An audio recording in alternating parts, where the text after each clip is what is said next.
भारतीय वैज्ञानिक, उनके आविष्कार। CV रमन। रमन प्रभाव की खोज। होमी जहांगीर भाभा। क्वांटम सिद्धांत और परमाणु भौतिकी। APJ अब्दुल कलाम। अंतरिक्ष प्रक्षेपण और रक्षा मिसाइलें। विक्रम साराभाई। अंतरिक्ष उपग्रह और रॉकेट। जगदीश चंद्र बोस।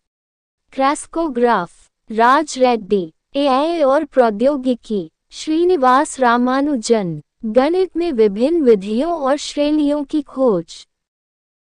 पढ़ने वाले तो लाइक करेंगे ही, जिनकी मंजिल हो निशाने पर वे सब्सक्राइब करेंगे ही। सलीम अली।